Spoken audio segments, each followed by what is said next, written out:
In this video, we are going to see some details about linguistics and its historical survey.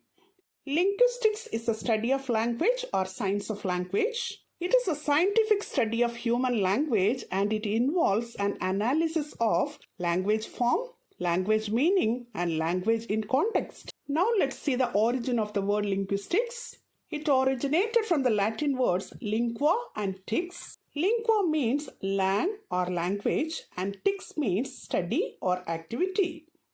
The word linguistics was at first used in the middle of the 19th century. Linguistics emphasizes the difference between the traditional approach and the newer approach to the study of language. The linguists analyze human language, that is the interconnection between sound and meaning.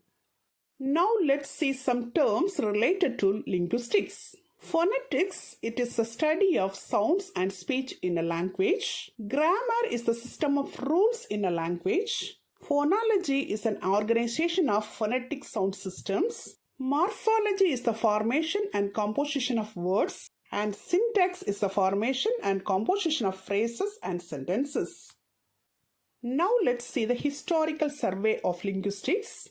In the early 20th century, Ferdinand de Saussure, a critic, distinguished between Long and Perrault in the formulation of structural linguistics. According to him, Lang refers to principles and system of rules of a language and Perrault refers to utterance or speech, that is, language in use.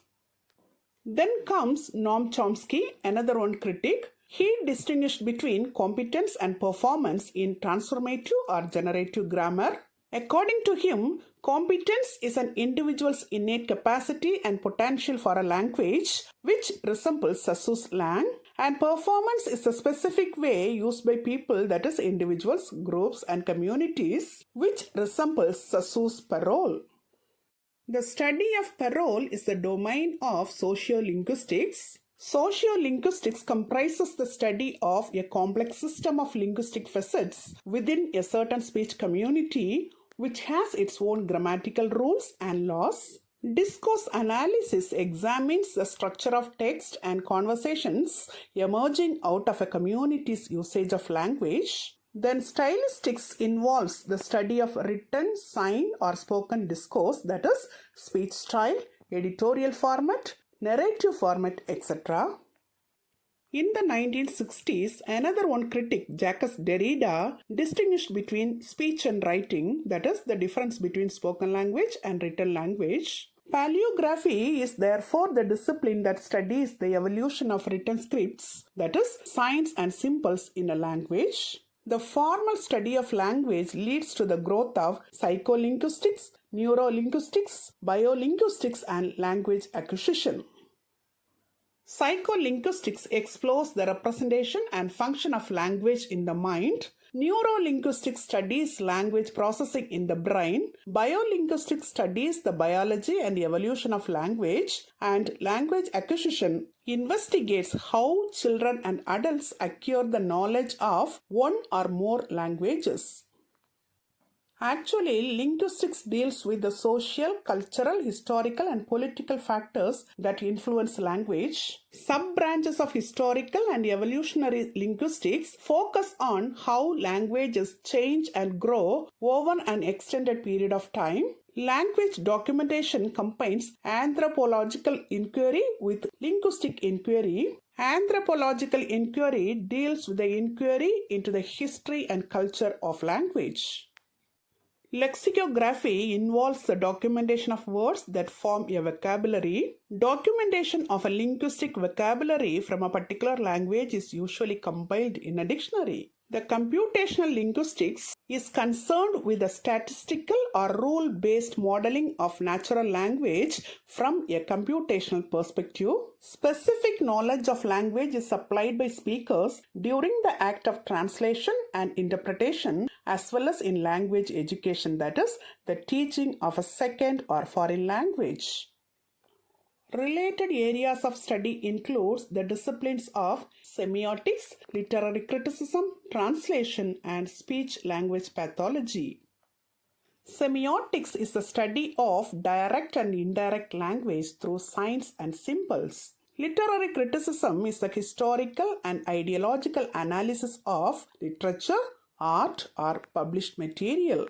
Translation is the conversion and documentation of meaning in written or spoken text from one language or dialect into another. Speech language pathology is a corrective method to cure phonetic disabilities and dysfunctions at the cognitive level.